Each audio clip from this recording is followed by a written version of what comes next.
Bonjour à tous, ça y est, c'est reparti. Le samedi politique revient pour une nouvelle saison. J'en profite pour vous remercier pour votre fidélité, les nombreux messages que j'ai reçus et aussi pour l'audience, puisque l'année dernière, nous avons réuni plus de 5 800 000 téléspectateurs. Toutes émissions confondues. Il y a donc un nouveau record à battre. Je compte sur vous. Pour cela, vous le savez, il faut partager, commenter, cliquer sur le fameux pouce en l'air pour aider le référencement. Et puis aussi un peu combattre la censure, puisque vous le savez, plusieurs émissions ont été censurées par YouTube, ce qui va pousser TV Liberté cette année à publier plusieurs émissions sur d'autres plateformes. Je vous demanderai donc d'être mobile, de nous suivre. Je publierai des courtes vidéos pour les présenter. Vous aurez ensuite en dessous, dans la description, le lien qui vous amènera vers l'intégralité de l'émission. Alors pour commencer cette première saison, on va s'interroger sur une question un peu provocatrice, un peu touchy, j'allais dire. Le gouvernement gouverne-t-il dans l'illégalité ?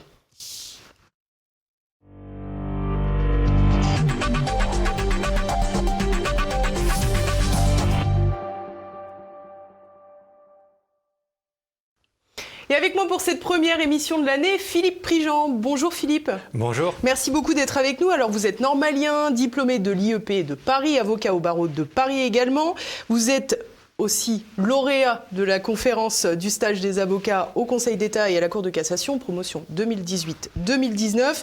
Je crois que je peux rajouter que vous êtes un spécialiste des recours au Conseil d'État, sans violer de secret. Je vais rougir, mais merci. Et puis vous avez évidemment été beaucoup remarqué lors de vos interventions médiatiques cet été. Alors on va essayer de faire des points de droit pour que tout le monde comprenne, parce que nous tous sommes là pour apprendre, on n'a pas d'autres prétentions. Philippe Prigent, ça fait 2 ans que la France, à peu près 2 ans que la France vit un état d'urgence sanitaire quasi permanent. Aujourd'hui s'ajoute encore le pass sanitaire depuis quelques temps. Alors pour commencer, Philippe Prigent, faisons un point sur cette notion d'état d'urgence sanitaire qui me semble inédit. Alors l'état d'urgence sanitaire est effectivement inédit. Il y avait eu dans notre droit déjà des mesures spécifiques, mais les dernières pandémies remontent à il y a longtemps. C'était la dernière véritable pandémie, c'était la grippe espagnole il y a un siècle. Et sinon, ça remontait à encore plus avant, sous l'empire de l'ancien droit. Il y a toujours eu des pouvoirs d'exception. La caractéristique étonnante de notre époque est d'avoir inscrit l'exceptionnel dans la loi. Pour vous donner une idée, il y a toujours eu des crises. Et il y a une jurisprudence même abondante du Conseil d'État concernant les circonstances exceptionnelles, disant en substance, aujourd'hui nous sommes dans une situation anormale et catastrophique, donc ça justifie de prendre des pouvoirs, d'utiliser des pouvoirs particuliers de la part du gouvernement. On avait eu ça, par exemple, l'illustration parfaite, lorsque le président de la République avait décidé le premier confinement, il n'y avait aucun fondement juridique de rien du tout, et il a dit, en l'occurrence, c'était vrai, il y avait vraiment des circonstances exceptionnelles, il a dit, regardez, circonstances exceptionnelles, on ordonne le confinement sans aucune base légale. Là où c'est particulier, c'est qu'on arrive à inscrire dans la loi des choses qui sont censées être par nature exceptionnelles. Et de courte durée, de fait. Et de courte durée. Le mécanisme qui existait avant, et encore une fois, il a fonctionné à de nombreuses reprises, pour un exemple des plus simples, qui était pendant la Première Guerre mondiale, il y a eu des territoires envahis par les Allemands, et où des maires sur place ont continué à faire vivre le pays comme ils pouvaient pendant 4 ans, mais dans une partie qui était occupée par les Allemands, et ils ont pris des pouvoirs qu'ils n'avaient pas réellement. Mais bon, il fallait bien gérer les choses, puisque vous imaginez bien, pendant la Première Guerre mondiale, vous ne pouvez pas dire « je vais traverser les tranchées pour aller demander au préfet son avis ». Bien sûr. Donc, à l'époque, ça fonctionnait en ayant conscience du caractère exceptionnel de la chose. Aujourd'hui, ce qui est le plus étonnant, c'est d'avoir mis des pouvoirs d'urgence sanitaire dans la loi, et sous prétexte d'encadrement, parce qu'en fait on voit qu'il n'y a aucun encadrement et le Parlement est une chambre d'enregistrement, on aboutit à justifier des dérogations de plus en plus pérennes pour quelque chose qui, vous le disiez au départ, était ça dure un peu, mais dès que ça s'arrête, on retombe dans le régime normal. Alors, il y a aussi un élément qui m'a interpellée récemment, puisqu'on est en pleine période du procès des attentats du 13 novembre 2015, du Bataclan, Stade de France et des terrasses. Et à cette époque, pendant ces attentats, François Hollande prend la parole et il dit « nous sommes en guerre ». C'est un terme qui est revenu très rapidement dans la bouche d'Emmanuel Macron. Au moment de la crise sanitaire, il a repris ce terme de « nous sommes en guerre » alors que nous étions face à un virus qui cohabite quand même avec l'être humain depuis fort longtemps. Et je me suis dit, c'est quand même amusant d'avoir utilisé ce terme de guerre précisément au moment où il va être opportun d'instaurer un état d'urgence.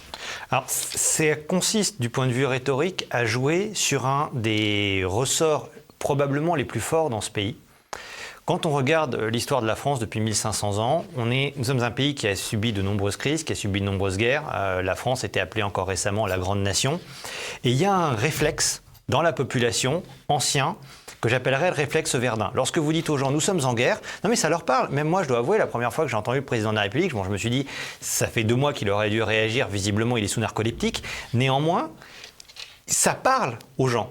Et quand vous dites à une population qui a le souvenir de Verdun, qui a le souvenir de la guerre face aux occupants, qui a vécu les guerres de la coalition après la Révolution, ça crée une forme d'unité dans le pays et en substance, personne n'a envie d'être celui qui, à l'époque de Verdun, explique « bon, je vais partir en RTT, les amis, je vous laisse gérer avec les Allemands ». C'est une rhétorique extrêmement efficace. Là où c'est vicieux, c'est que normalement, c'est une rhétorique qui va avec l'efficacité.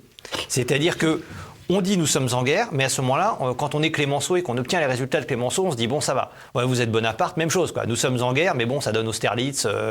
Puis même quand on se plante, c'est Waterloo, mais ça reste quand même impressionnant. Là, on n'est pas au niveau Waterloo, dieu de la guerre.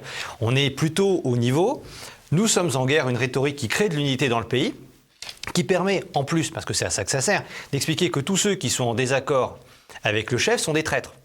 C'est là le deuxième caractère extrêmement vicieux. La fameuse union nationale. La fameuse union nationale. Nul ne peut contester. Exactement. Mais il y a un exemple que j'aime beaucoup donner, qui est la Rome antique. Ce qui donne une certaine paralysie de l'opposition d'ailleurs. Ça donne une paralysie de l'opposition et c'est gênant. Quand je donne l'exemple de la Rome antique, c'est parce qu'on pense ce qu'on veut de l'histoire romaine, mais c'est en matière militaire, les Romains avaient quelques notions. Les Romains pratiquaient les guerres régulièrement et il était tout à fait admis et même encouragé de critiquer le chef. C'est-à-dire que vous aviez des guerres et les opposants du consul venaient sur le forum et disaient à haute et intelligible voix « j'ai l'impression que nos généraux en chef sont quand même des nuls. Il faudrait penser à les virer, ça va pas, ça va pas, ça va pas. » Il y avait une vraie critique intérieure. Chez nous, c'est devenu extrêmement vicieux parce que la rhétorique du « nous sommes en guerre » crée évidemment de l'unité dans l'action, mais l'unité dans l'action, c'est pas un problème. Ce qui est gênant, c'est qu'on arrive à l'uniformité dans la réflexion. Et ça, c'est beaucoup plus gênant. Et on entend aujourd'hui une rhétorique de façon très répandue, disant si vous n'êtes pas d'accord avec le chef et que vous pointez ses erreurs, et clairement, depuis presque 2 ans, il y en a quand même eu un bon paquet, vous êtes une sorte de traître qui ne veut pas communier dans l'Union nationale ou je ne sais quoi. Certains parlent de pro-virus, d'ailleurs. Exactement. Je pense qu'on est, en vrai, quand on est un peu sérieux, je pense que personne n'est favorable au virus. Il y a peut-être 2-3 sociopathes sur une population de 67 millions d'habitants. De toute façon, sur 67 millions d'habitants, on trouvera toujours 2 ou 3 bonshommes un peu bizarres. Mais l'immense majorité des gens est évidemment hostile au virus. C'est pas du tout la question. Mais la rhétorique du « nous sommes en guerre » permet de se présenter comme une sorte de chef et en disant, et on a connu ça d'ailleurs en 1914, vous ne pouvez pas critiquer les généraux, on est en guerre. Si, il faut critiquer les généraux. Là et là, ils ont fait n'importe quoi. Je redonnais l'exemple de Clémenceau. Clémenceau, jusqu'à ce qu'il devienne président du Conseil, pendant à peu près 3 ans, explique tous les jours ou presque à l'Assemblée nationale qu'on est gouverné par des baltringues et qu'il faudrait penser à les virer. Il avait une formule dont on pourrait s'inspirer au sujet de certains médecins aujourd'hui, où il disait la guerre est une chose beaucoup trop sérieuse pour être confiée aux militaires. Et quand on entend certains médecins de plateau TV, on se dit c'est la même chose pour la médecine, il faudrait quand même laisser ça à des gens sérieux. Alors, il y a un autre point que j'aimerais évoquer avec vous, parce qu'on est une nation qui prône l'égalité, qui frise souvent parfois avec l'égalitarisme. Et pourtant, finalement, cette crise a donné lieu à de nombreuses discriminations. Alors, ce qui est amusant, c'est que dans un premier temps, le confinement a donné lieu à une population intégralement confinée, pour précisément ne pas faire de discrimination entre les personnes fragiles et les autres. Et aujourd'hui, on se retrouve avec une discrimination entre 2 catégories de population qui ont été fabriquées. D'un côté, les vaccinés, d'un côté, les non-vaccinés, qui, eux, n'ont pas ce fameux passe sanitaire, à moins de faire un test PCR tous les 72 heures. Et c'est quand même étonnant de voir qu'il y a la discrimination acceptable et celle qui ne l'est pas. C'est presque toujours ce que ça donne. C'est-à-dire que d'une façon ou d'une autre, l'idéologie de non-discrimination aboutit à tolérer les pires discriminations. Je fais un aparté, mais lorsque vous expliquez qu'il y a plein de quartiers qui sont plus vraiment la France et on va pratiquer la non-discrimination, en clair, on aboutit à ce que sur place, vous êtes juif, vous êtes à Sarcelles, non, en fait, vous n'êtes pas juif à Sarcelles, vous vous en allez. Le refus de discrimination par principe aboutit à une discrimination 100 fois pire en aval. Et ici, effectivement, la discrimination envers les non-vaccinés sert en plus un objectif politique pour le gouvernement.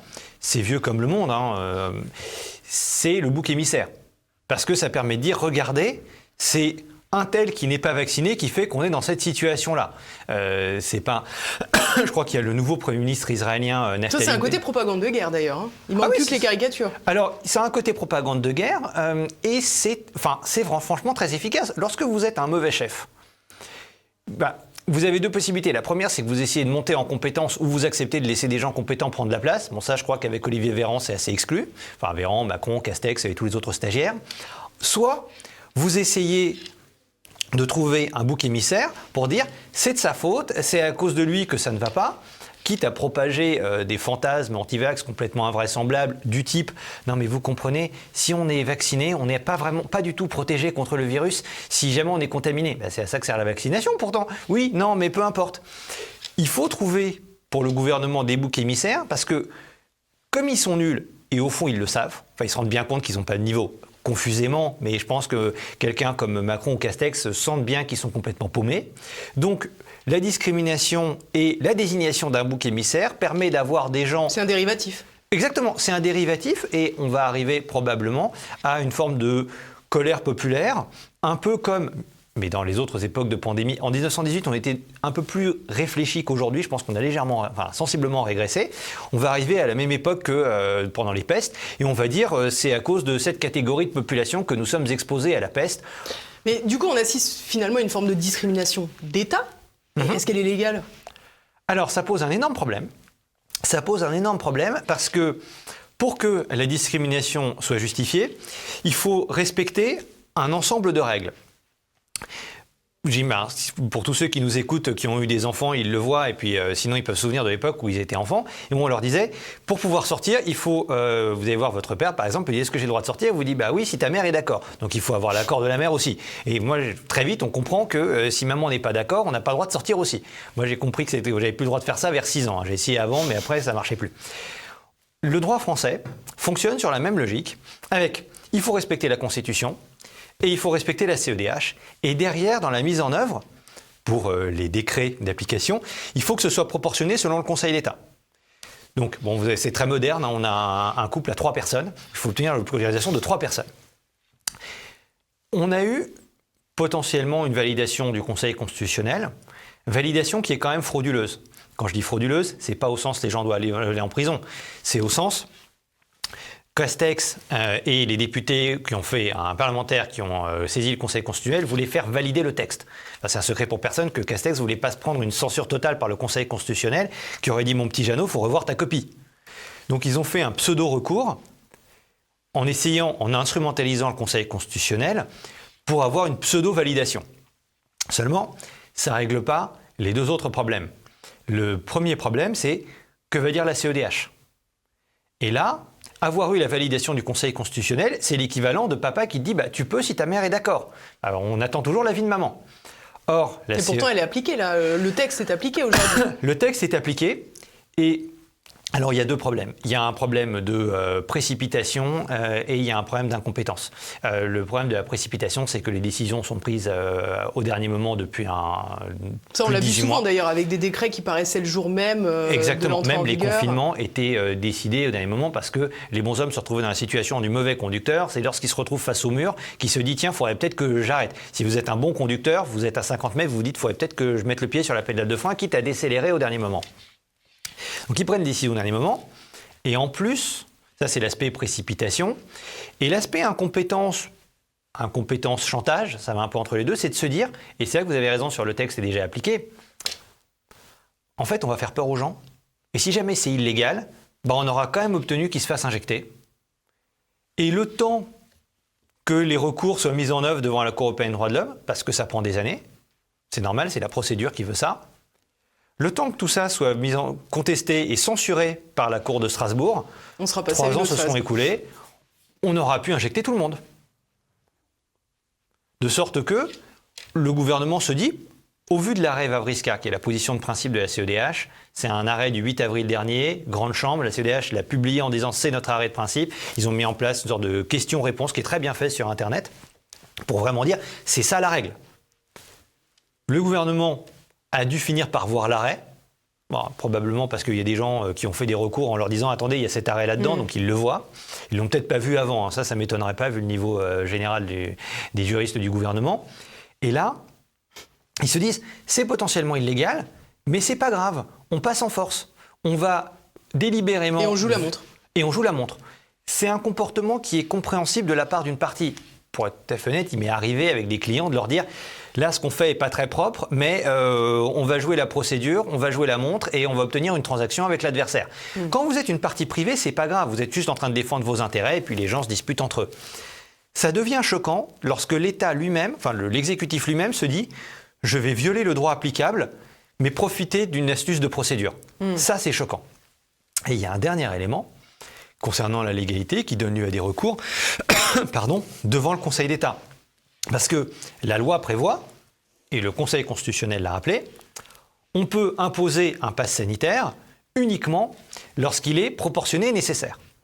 Or, selon le gouvernement, c'est pas moi, c'est selon le gouvernement, notamment les données de Santé publique France, chaque semaine, depuis plusieurs semaines, le taux de reproduction diminue, et de sorte qu'il y a de moins en moins de décès, parce qu'évidemment, si vous avez moins de contaminés, vous aurez moins de décès. Je prends les données publiées ce matin, c'est une chance qu'on se voit aujourd'hui, par Santé publique France, encore une fois, organisation plutôt, enfin, ce ne sont pas spécialement anti-gouvernementales. Taux de reproduction, 0,79. Donc ça diminue. Donc ça diminue. Nombre de décès en baisse, nombre d'hospitalisations en baisse. De réanimation, tout est en baisse. Tout est en baisse. Et le gouvernement nous dit qu'il faut augmenter la pression alors que l'épidémie est en train de décroître. Ça, c'est complètement délirant. On va voir ce que le Conseil d'État va dire, mais c'est complètement délirant. Parce que si il faut augmenter la pression lorsque la situation épidémique s'améliore, ça veut dire qu'en réalité, il n'y a aucun contrôle de proportionnalité. Alors justement, à ce sujet, je vous propose d'écouter quelques secondes de Olivier Véran, le ministre de la Santé. Ce pass, vous le savez, ne peut être prolongé au-delà du 15 novembre, sans quoi il nous faudrait un nouveau texte de loi qui serait à nouveau débattu au Parlement. Je ne dis pas que ça ne peut pas arriver, ça pourrait arriver si le Covid ne disparaissait pas de nos vies dans les 3 prochains mois.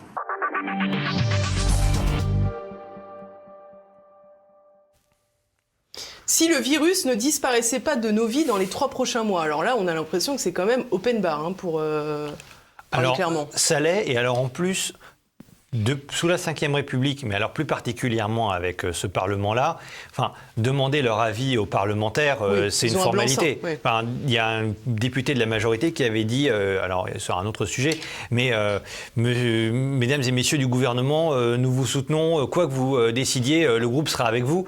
Je veux dire, je sais pas, si vous parlez comme ça quand vous avez 15 ans et que vous êtes fan de Patrick Bruel, mais pas lorsque vous êtes un adulte et encore moins quand vous êtes un parlementaire. Ici, de toute évidence, le Parlement fera ce qu'on lui dira de faire, au point que les bonshommes n'osent même pas vraiment proposer des amendements. Tout ça est rédigé dans les cabinets ministériels par les génies qui nous gouvernent et qui disent « Tiens, Jean-Pierre, tu vas voter ça ?» « Oui, monsieur. » C'est une plaisanterie. Il n'y a pas de garde-fou, concrètement, au niveau parlementaire. Et puis on ne peut pas dire que le Sénat, qui n'est quand même pas de la majorité présidentielle, fasse le boulot. Alors déjà, le Sénat ne sert pas à grand-chose en l'état actuel de nos institutions. Non, mais il faut être tout à fait honnête. Il y a des sénateurs très remarquables. Il y en a quelques-uns qui sont vraiment très bons, souvent d'ailleurs techniquement meilleurs que des députés. Mais en tant qu'institution, le Sénat ne sert pas vraiment à grand-chose.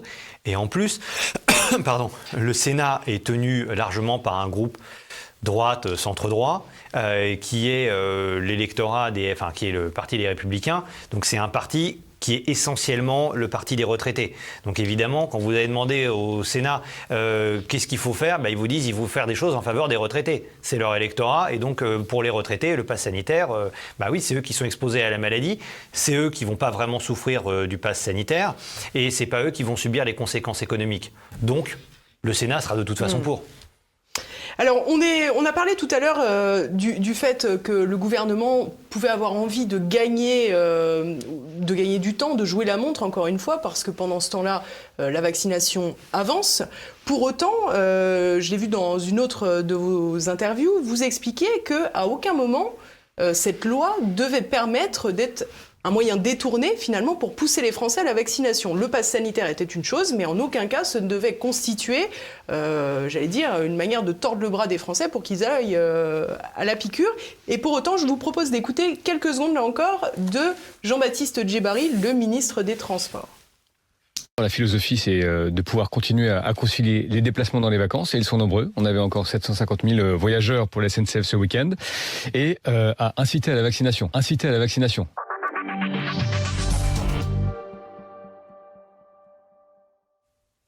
Alors, j'allais dire, là, il ne se cache même pas. Alors, ce qu'il y a de bien avec Jean-Baptiste Djebbari, c'est que c'est le bonhomme qui raconte les choses un peu directement, comme il est un peu moins rusé que les autres. Il dit, ce qui est vrai, non mais le pass sanitaire, ça ne sert pas à grand-chose en soi, c'est surtout pour forcer les gens à se faire vacciner. Là, il y a un vrai problème. Il y a un problème de détournement de pouvoir. Quelle est la règle ? La règle, c'est que vous pouvez, en tant qu'autorité administrative, utiliser un certain nombre de pouvoirs. Par contre, vous êtes censé vous servir de ces pouvoirs pour la fin à laquelle ils vous ont été conférés. Par exemple, vous êtes préfet, vous pouvez décider une fermeture administrative d'un bistrot pour des raisons sanitaires. Mais si vous utilisez ce pouvoir afin de forcer le cafetier à payer ses impôts locaux, c'est évidemment un détournement de pouvoir. On vous a donné ce pouvoir pour vous en servir d'une certaine manière, pas d'une autre manière. Ici, la loi, c'est pas seulement moi, c'est le Conseil d'État dans son avis, expose que ça ne doit pas être une obligation à la vaccination. Un avis du 19 juillet dernier. Alors peut-être qu'il y aura un changement de position du Conseil d'État, mais on peut penser qu'en 50 jours, la situation n'a pas beaucoup évolué. À la base, ce n'est pas censé être une obligation vaccinale. Sauf qu'en réalité, ça devient une obligation vaccinale avec un deuxième élément qui s'ajoute à ce que vous avez cité, qui est le caractère payant des tests. Ça a été confirmé hier ou il y a quelques jours par Jean Castex, dès début octobre. Le test va coûter 50 €. Vous devez, si vous n'êtes pas vacciné, avoir un test tous les 3 jours. 72 heures, ouais. Donc ça vous fait 10 tests par mois, 10,3, et 122 tests par an. Ça fait 500 € par mois, 6 000 € par an. C'est quand même beaucoup. Enfin, pour l'immense majorité des gens normaux, ça coûte quand même beaucoup d'argent. Et puis même quand vous êtes assez aisé, moi j'ai la chance d'avoir des clients, par exemple pilotes de ligne, ils gagnent bien leur vie. Ils disent 6 000 € par an, t'es gentil, c'est quand même beaucoup d'argent, quoi. Faut pas se moquer du monde. C'est une façon, encore plus avec le caractère payant, de contraindre les gens à la vaccination. Il y a une autre preuve qui montre que le but est de contraindre les gens à la vaccination et pas un but sanitaire. C'est le traitement des gens qui ont déjà été infectés. Selon l'Institut Pasteur, c'est pas Philippe Prigent, c'est l'Institut Pasteur, début avril, et depuis il y a eu une nouvelle contamination, début avril, quasiment un quart de la population avait été infectée. Donc vous avez déjà un quart de gens qui sont infectés.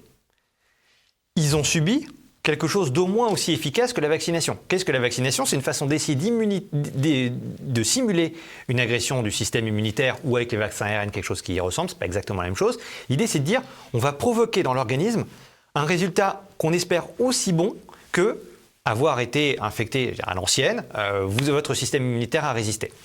Donc un vaccin, au maximum, est aussi efficace que le système immunitaire. Il est rarement tout à fait aussi efficace, que c'est quand même une prouesse technique. Mais le vaccin n'est pas meilleur que l'immunité naturelle.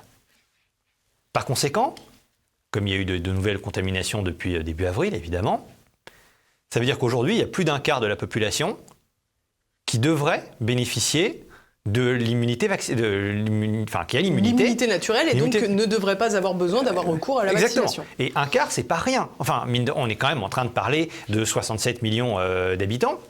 Donc lorsqu'on dit un quart de la population plus a été infectée, ça veut dire qu'il y a quasiment 20 millions de personnes qui sont déjà immunisées. Enfin, c'est pas, on ne parle pas de 2000 bonshommes à droite à gauche, 20 millions de personnes quasiment. Ceux-là devraient avoir le même traitement que les vaccinés. En réalité, comme l'immunité naturelle est quelque chose d'encore mieux connu et de plus large, il devrait avoir un statut même s'il faut encore plus privilégié. Mais ceux-là ne devraient pas avoir besoin d'être vaccinés. Or, le gouvernement veut les forcer à la vaccination. Ce qui montre que D'une part, il y a aucune... Et soit dit en passant, c'est très récent qu'on fait des tests de sérologie à l'intérieur des centres de vaccination, ce qui n'empêche pas pour autant à ces personnes qui auraient des anticorps d'être vaccinées quand même avec une dose. Exactement, ça n'a absolument aucun sens. La première chose qu'il aurait fallu faire, mais d'ailleurs depuis un bon moment, c'est d'avoir des tests. Bon, déjà des tests tout court, mais bon, au lieu de radiner sur on va faire des économies sur les tests, comme on a fait des économies sur les masques, la première chose à faire, ça aurait été de se dire, comme il y a plein de gens qui sont déjà contaminés, compris maintenant, en fait, comme il y a plus d'un quart de contaminés, ça veut dire que vous testez un bonhomme, vous avez plus d'une chance sur 4 de lui dire, en fait, voilà, très bien, vas-y, tu as ton certificat sérologie. Encore une fois, ça représente beaucoup de monde. Ce serait 2000 personnes, on me dirait 2000 personnes, 69 millions, ça va, c'est négligeable. Mais là, c'est quasiment 20 millions. Enfin, c'est un peu plus compliqué, si je peux me permettre de vous interrompre, c'est un peu plus compliqué parce que certains tests sérologiques sont négatifs parce que les personnes n'ont pas d'anticorps, pour autant elles ont été contaminées, il y a d'autres mécanismes organiques qui se mettent en place. C'est possible, effectivement, on tombe peut-être de quasiment 20 millions de gens qui répondraient à un test sérologique à 15 millions ou à 12 millions. C'est pas pour ça qu'ils n'ont pas immunisé. C'est vrai, mais déjà, s'il y a 12 millions de gens qui réagissent au test sérologique, c'est quand même une partie significative de la population. On peut tenter éventuellement un autre test d'ailleurs, mais en première intention, on va vérifier qui est immunisé et qui ne l'est pas, ne serait-ce que pour avoir des sécurités sur les gens. Parce que c'est bien de savoir, pas en leur donnant des passes, mais savoir qui est complètement immunisé, ça peut être une information intéressante, y compris au niveau macro, pour le pays. Bien Parce sûr. que là, on a des projections d'Institut Pasteur, c'est bien, mais c'est pas aussi fiable que d'avoir testé plein de gens. Une photo, oui. Qu'une photo, exactement. Par conséquent, il y a une bonne partie de la population qui n'a pas besoin d'être vaccinée et qu'on veut quand même vacciner. Ça devient un peu comme une sorte d'église devenue folle, où on a l'impression que la vaccination fonctionne un peu comme la communion. C'était des époques où on devenait quand même un peu dingue dans ce pays, et où c'était, non mais, à peu de choses près, nous risquons, si tout le monde ne communie pas et qu'il y a des hérétiques dans notre paroisse, nous risquons d'être tentés par le démon qui va venir. Et là, c'est la même chose. Il faut que tu sois vacciné. Non, mais il n'y a pas de raison. Si, il faut que tu sois vacciné. De la même manière qu'il faut que tu prennes ton hostie. Parce que sinon, ça va mal se passer. Ou au début du christianisme, non, il faut que tu sacrifies à Zeus tout-puissant. Mais ça ne sert à rien. Si, il faut que tu sacrifies avec nous. Ça devient un geste quasi religieux, indépendamment des circonstances naturelles et sans aucune vérification, parce que pour l'instant il n'y a pas de vérification de qu'est-ce que ça fait d'infliger un quasi-vaccin à une personne qui a déjà contracté la maladie. Ça n'a pas été vérifié à grande échelle, mais c'est devenu religieux. Il faut participer au rituel de la même manière qu'on disait au IIIe siècle sous Dioclétien, il faut que tu sacrifies à Sol Invictus, c'est important pour la communauté, même si tu n'y crois pas, tu vas être gentil de manger un petit morceau du mouton qu'on a sacrifié. Alors ça nous ramène à cette question du coup du détournement de pouvoir. Comment se fait-ce que le Conseil d'État, dans ce cas-là, ne réagisse pas et dise « Ah, c'est pas pour ça que j'ai signé ». Alors, il y a une raison technique et il y a une raison de fond. La raison technique, c'est que pour l'instant, il y a des recours, mais il n'a pas encore statué dessus. Il faut quand même un peu de temps pour statuer sur ces recours, ça je peux comprendre. Ça prend quand même quelques semaines, examiner, analyser, ça, donc on ne peut pas préjuger de ce qu'il va décider. Le deuxième problème, c'est lié au rôle du Conseil d'État. Il y a, par exemple, un siècle, le Conseil d'État n'aurait pas pu être saisi. On n'aurait pas pu poser ce genre de questions. Même les référés n'existaient pas jusqu'à une réforme de l'an 2000. On aurait été dans les années 90, on aurait dit vous avez droit à un recours pour excès de pouvoir, mais qui sera jugé dans 18 mois. Et jusqu'aux années 50, 60, vraisemblablement, vers les années 50, le Conseil d'État aurait dit c'est de la haute politique, ça m'échappe. Ils appellent ça des actes de gouvernement. Le problème est que depuis les années 60, il y a une lente évolution, mais surtout depuis les années 60, il y a 1875 puis 1960 à peu près, le Conseil d'État a étendu son contrôle pour appréhender et censurer de plus en plus de décisions gouvernementales. Ce n'était pas le cas avant, ça devient le cas aujourd'hui. Il y a un exemple qui remonte à 60 ans, mais qui était intéressant. Pendant la guerre d'Algérie, le général de Gaulle avait créé une cour de sûreté spéciale. Le Conseil d'État l'avait censurée, alors que la cour avait été créée par le président de la République dans le cadre de l'article 16 de la Constitution. C'était franchement limite du point de vue constitutionnel, même si sur le fond, le mécanisme pouvait effectivement paraître choquant. Le Conseil d'État aurait pu dire à l'époque, on est en pleine guerre d'Algérie, j'ai peut-être laissé le gouvernement gérer. On a été quand même au bord de la guerre civile. Même sûr, le 13 mai 58, moi je suis gaulliste, j'admire, mais ça ressemble quand même beaucoup à un coup d'État. On a ensuite, en 1978, le rétablissement du regroupement familial. Là encore, on aurait pu se dire, c'est de la haute politique. Le gouvernement de Valéry Giscard d'Estaing, Chirac avec Valéry Giscard d'Estaing avait autorisé le regroupement familial. Très vite, il a voulu reculer, 78, et c'est le Conseil d'État qui a imposé le regroupement familial, et donc dans une très large mesure, l'immigration de masse dans ce pays. Ça devient un degré de contrôle énorme puisqu'il participe à quelque chose de décisif. On a eu une autre évolution. Désolé, ça a l'air un peu long et vous avez le droit de me dire c'est très ennuyeux. Hein. En 1989... Non, nous sommes là pour apprendre. Je vous l'avais dit. En 1989, ce qui me permet d'ailleurs aujourd'hui de citer la CEDH, le Conseil d'État a jugé les lois françaises, même récentes, sont écartées par le droit international. On applique d'abord la CEDH ou le droit de l'Union européenne et après seulement la loi française. C'est la hiérarchie des normes. C'est la hiérarchie des normes qu'il a inventée en 89. Avant, il avait l'interprétation inverse. Avec tout ça, le Conseil d'État, quand je dis le Conseil d'État, c'est l'institution. Les bonshommes changent beaucoup. Les bonshommes d'ailleurs d'aujourd'hui n'étaient pas là à l'époque. Ceux de 62, 78 et même de 89, à mon avis, sont partis, voire ils sont plus de ce monde. Mais l'institution s'est donné un énorme pouvoir qui pourrait... En fait, on parle de gouvernement des juges au sens de la thèse qui a donné lieu à cette expression. Oui, ils ont créé une sorte de gouvernement des juges où ils ont énormément de pouvoir. Le gouvernement, aujourd'hui, a beaucoup de pouvoir et le Conseil d'État se dit « Est-ce que je peux vraiment censurer tout ça ?» Parce qu'ils voient bien qu'il y a des bêtises. Alors, j'ai parfois plaidé devant eux, et ils se rendaient très bien compte que le gouvernement racontait n'importe quoi. Enfin, j'ai eu un cas où ils m'expliquaient que, il n'y avait pas de deuxième vague, ils ont plaidé ça mi-octobre. Je pense que le Conseil d'État, vous êtes vraiment sûr qu'il n'y a pas de deuxième vague? Parce que le 3e décembre, il n'y a pas de troisième vague, vraiment? Parce que là, j'ai des doutes. Restons polis et tout, très bien habillés. Mais avec aujourd'hui, ils se demandent s'ils ont vraiment le droit d'utiliser ces pouvoirs-là. Ils se retrouvent dans une nasse créée par une jurisprudence qui aboutit aux conséquences aujourd'hui, qui est, en théorie juridique, le Conseil d'État peut censurer plein de choses. En réalité humaine et politique, non, je ne suis pas sûr qu'on ait vraiment le droit de faire ça. On devrait plutôt être une chambre d'enregistrement. Et ça les pousse à une contradiction, parce que soit il faut abandonner le contrôle et dire désormais, ce qui serait compréhensible, moi j'aurais parfaitement compris que le Conseil d'État dise « Attendez, en vrai, ça fait un moment qu'on contrôle trop, on va laisser le contrôle de l'immigration, la lutte contre les guerres civiles, les circonstances exceptionnelles, les pandémies. En clair, c'est pas nous. Nous, on est là pour juger de la légalité de tel décret et le contrôle de cassation de l'octroi des permis de construire, ce qui est important. Mais tout ça, ça nous dépasse totalement. Allez-y, vous gérez, acte de gouvernement, zéro contrôle. Le requérant a raison, il a tort, c'est pas nous. Les gens auraient compris, d'ailleurs. Oui, bien sûr.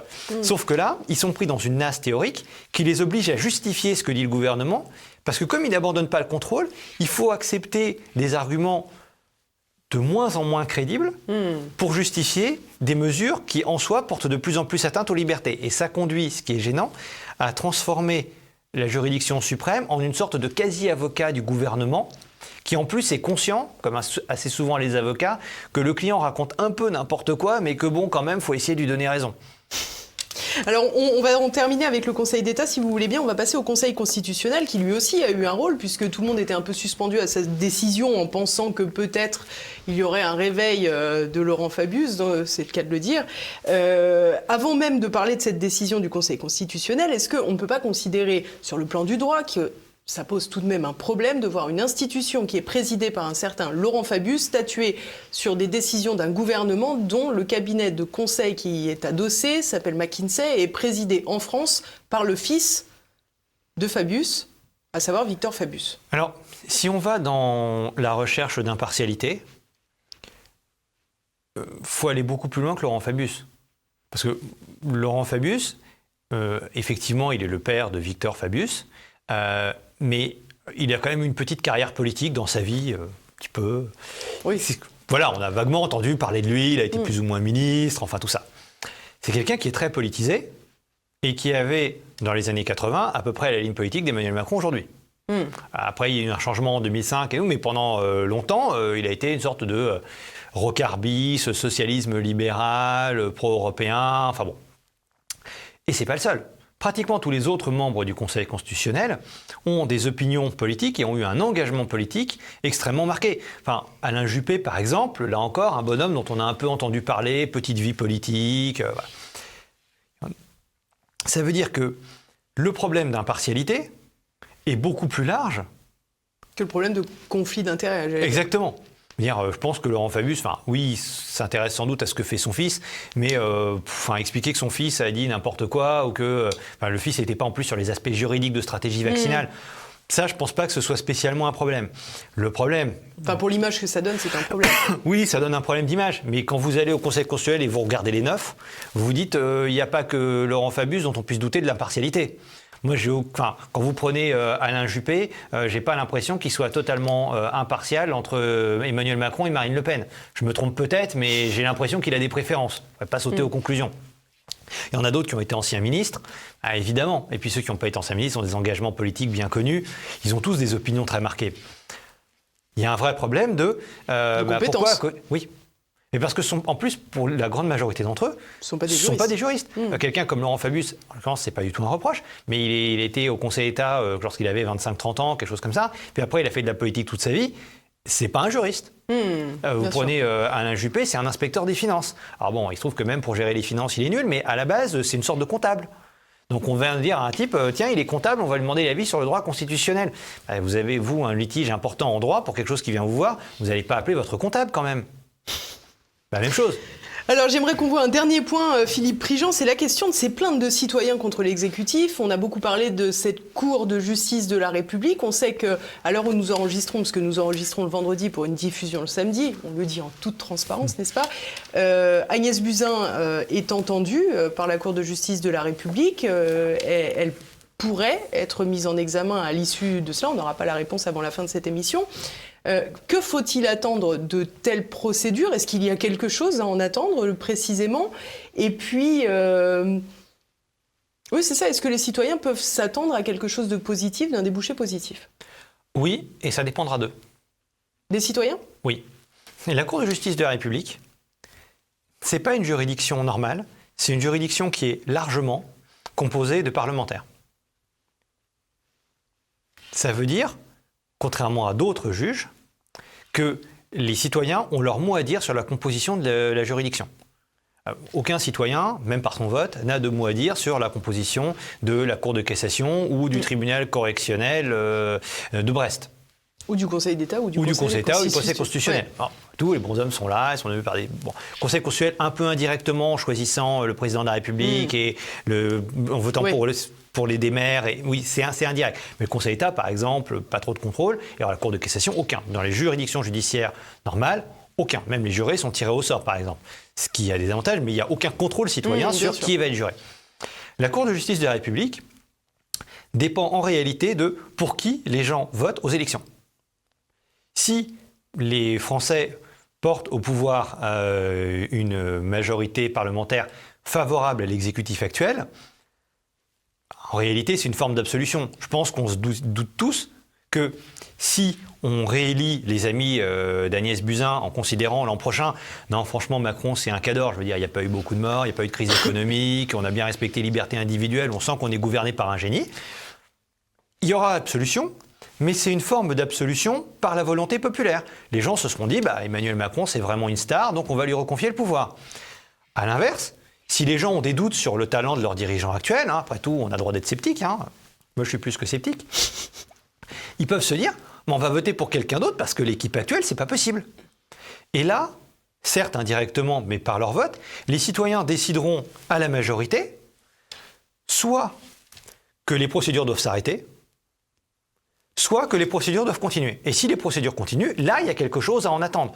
Si vous avez une Cour de justice de la République, certes, il y a d'autres magistrats, mais vous avez une Cour de justice de la République composée de citoyens, de parlementaires qui ont été élus dans la foulée d'une Marine Le Pen ou d'un Éric Zemmour, par exemple, je pense que les parlementaires seront un petit peu moins tendres envers Agnès Buzyn. Bien sûr. Et là, il y aura quelque chose à entendre parce que là, il pourra y avoir un vrai procès. Mais il n'y aura pas eu l'absolution populaire consistant à dire on ne veut pas les sanctionner. Et alors, on voit que c'est Agnès Buzyn qui est auditionnée en première, en grande pompe. On sait qu'il y avait également Édouard Philippe qui faisait l'objet de plaintes. D'ailleurs, on va écouter quelques instants François Molins qui s'inquiète de cet afflux de plaintes, si vous voulez bien. Mais c'est un phénomène qui est nouveau, qui affecte la Cour de justice de la République. Effectivement, il y a des milliers de plaintes qui arrivent. Des milliers? Oui, des milliers. Mais combien recevables sur une... Ça, c'est la commission des requêtes qui l'appréciera.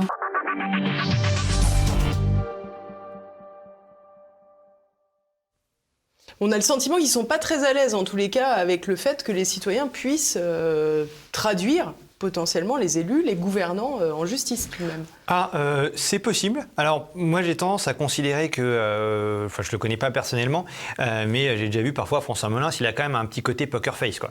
Et il dit, voilà, il y a plein de plaintes qui arrivent. Bon, ça reste pas très, très net de savoir exactement ce qui se passe dans sa tête. Enfin, c'est d'ailleurs normal, hein, c'est un magistrat, il est censé rester impassible. Et là, les milliers de plaintes sont normales. Mais même, il pourrait y avoir des centaines de milliers de plaintes. Parce qu'il y a quand même eu à peu près 110 000 morts du Covid, à peu de choses près. Donc il y a eu des vrais décès. Il y a eu des gens qui ne sont pas morts du Covid, mais qui sont quand même allés à l'hôpital. Enfin, le passage en réanimation, même quand vous en sortez, ce n'est pas une expérience marrante dans une vie. Et c'est normal qu'il y ait des plaintes. Parce qu'on est dans une situation sans précédent. Alors, soyons clairs, toutes les plaintes ne vont pas aboutir. Alors, toutes les plaintes ne vont pas aboutir, mais deux, ce sont des plaintes qui, en réalité, sont à chaque fois la même. C'est-à-dire que les conséquences sont différentes. J'ai perdu mon père qui s'appelait Jean-Pierre, j'ai perdu ma mère qui s'appelait Josette. Bon, mais ça, c'est le niveau des conséquences. Par contre, à la base, il y a une seule infraction, enfin une ou deux infractions. Et en réalité, quand vous avez des milliers de plaignants qui se plaignent du même fait, ça fait un seul dossier. Enfin, il faut bien mettre les plaintes dans des cotes et je pense qu'il y a un pauvre stagiaire à la Cour de justice de la République qui va se retrouver à mettre des énormes cartons. Non mais c'est vrai, hein, il faut bien suivre la procédure et faire comme ça. Mais en réalité, ça ne change à peu près rien au dossier parce que, certes, il y a des milliers de plaintes, il y en aura peut-être des dizaines de milliers, ce sera tout à fait justifié.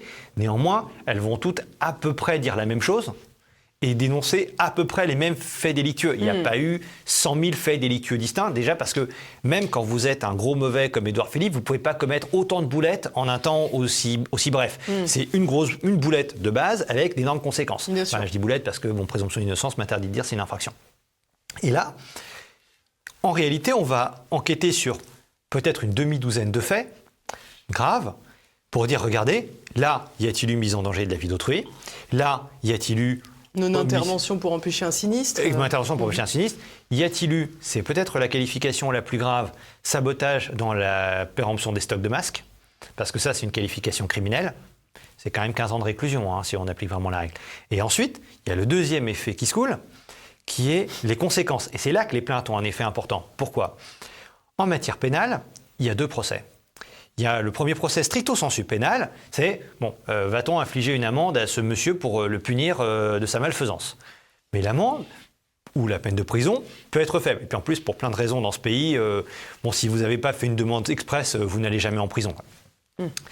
En revanche, derrière, les plaintes peuvent être assorties de demandes de dommages et intérêts. Et là, on tombe sur, si vous avez causé beaucoup de tort, même seulement... Désolé de donner des chiffres sur les préjudices moraux, mais c'est comme ça qu'ils sont évalués par les juridictions. La perte d'un être cher, c'est grosso modo 10 à 50 000 euros.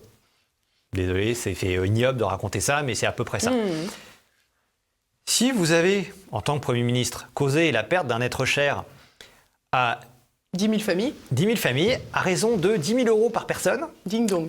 Ding dong, ça commence à devenir assez cher. Et là, vous vous dites, je pense que Jérôme Kerviel a une belle vie. C'est à ça qu'on peut arriver. Et c'est là que les plaintes ont un effet énorme. Et les plaintes ont un effet énorme parce que autant la Cour de justice de la République peut moduler dans une large mesure les sanctions en disant ça va, on va te donner 10 000 euros d'amende ou une peine de prison, mais en vrai avec les règles de on va pas en prison dans ce pays, tu seras simplement assigné à résidence comme pendant le confinement. Oui, ce sera un peu thématique avec la faute, mais vous voyez l'idée. Autant l'indemnisation de la perte des êtres chers, si on reconnaît la culpabilité... Ça n'amuse plus personne. Ça n'amuse plus personne, et puis surtout, c'est pas modulable. Vous êtes la Cour de justice de la République statuant sur les dommages et intérêts, vous pouvez pas dire la perte d'un être cher, c'est 1 euro symbolique. Déjà parce que vous n'avez pas envie de passer pour le roi des crétins. Et puis là, vous imaginez, les gens hurlent. Si vous dites à quelqu'un, vous avez perdu, indirectement, moi j'ai perdu ma mère à cause des bêtises du gouvernement. Si on me dit sa disparition, c'est 1 euro symbolique, quand même, je le prendrais assez mal. Donc il va falloir, si on reconnaît la condamnation, la culpabilité, aboutir à donner des dommages et intérêts, et là, à tous les plaignants. S'il y a 10 000 plaignants ou 100 000 plaignants, on aboutit à des montants de dommages et intérêts faramineux qui font qu'en réalité, reconnaître la culpabilité d'Édouard Philippe, Jean Castex, Agnès Buzyn, Olivier Véran, aboutit à ruiner les bons hommes. Moi, je serais Édouard Philippe. Bon, après, je ne sais pas si le bonhomme est bon en droit, donc peut-être qu'il a la chance de ne pas se rendre compte de ce qui le menace. Mais je serais Édouard Philippe ou Olivier Véran ou autre. Je me dirais, mais je vais faire n'importe quoi pour faire réélire Macron ou équivalent.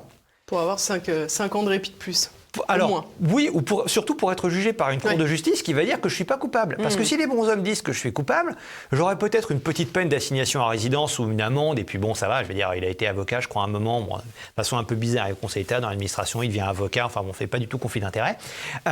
Bon, en clair, il a les moyens de payer 375 000 € d'amende. Ça, c'est embêtant, mais ça ne change pas sa vie. Par contre, il n'a pas les moyens de payer 1 milliard d'amende ou 10 milliards. Or, c'est ça qui lui pend au nez en cas de condamnation. Le bonhomme, en réalité, vit sous une épée de Damoclès. Oui, bien sûr. Et d'ailleurs, à ce sujet-là, il serait peut-être utile de préciser, Philippe Prigent, que je ne crois pas que vous soyez à l'origine de plaintes contre la Cour de justice de la République, et donc vous dites ça en toute indépendance. Ah oui, il n'est pas nécessaire que les téléspectateurs pensent que vous prêchez pour votre paroisse, etc. Je vais répondre même de façon encore plus nette. D'une part, je ne fais pas de plainte pour les autres. D'autre part, à titre personnel, je pense qu'à un moment, je vais déposer une plainte, et donc je considère que je ne peux pas être l'avocat des gens dans un litige où je suis moi-même intéressé. Très bien. Eh bien, merci beaucoup pour ces précisions. Peut-être pour terminer, est-ce qu'il y a un traitement différent pour un Édouard Philippe qui n'est plus au gouvernement, pour une Agnès Buzyn qui n'est plus au gouvernement et pour un Olivier Véran qui, lui, est encore en place aujourd'hui? Alors, du point de vue stricto sensu juridique, non, pour la CJR. Par contre, du point de vue, quand on est un incompétent et qu'on occupe un poste bien au-delà de ses compétences, on risque de plus en plus de commettre de bêtises. Alors évidemment, il y a le côté les ordres de la République, je suis ministre, je passe à la télé, je me promène avec un chauffeur. Sauf que comme le bonhomme a clairement atteint son seuil d'incompétence, il est très probable que d'ici à la fin du mandat présidentiel, il ait l'occasion de commettre d'autres délits. Alors, fondamentalement, on peut être assez certain avec Olivier Véran qu'à un moment, il aura de mauvaises idées. Et en à peu près 9 mois, un peu moins, jusqu'au prochain gouvernement, il a probablement l'occasion de commettre 1 ou 2 autres délits qui pourraient l'envoyer en prison. Eh bien, quelle perspective! Ah, mais il est capable de tout, je pense, on est d'accord là-dessus. En tout cas, merci beaucoup Philippe Prigent pour toutes ces précisions. Merci d'être venu jusqu'à TV Liberté. Merci à tous de nous avoir suivis. J'espère que cette première émission vous aura plu. En tous les cas, je compte sur vous pour partager, commenter, bien sûr, juste en dessous de la vidéo et puis cliquer sur le pouce en l'air en attendant de se retrouver la semaine prochaine. Je vous rappelle encore une fois qu'il n'est pas impossible que la semaine prochaine, cette émission ne soit pas intégralement sur YouTube, mais sur une autre plateforme pour éviter la censure. Et dans ce cas-là, j'espère que vous serez quand même au rendez-vous en cliquant sur le lien qui sera dans la description. À la semaine prochaine.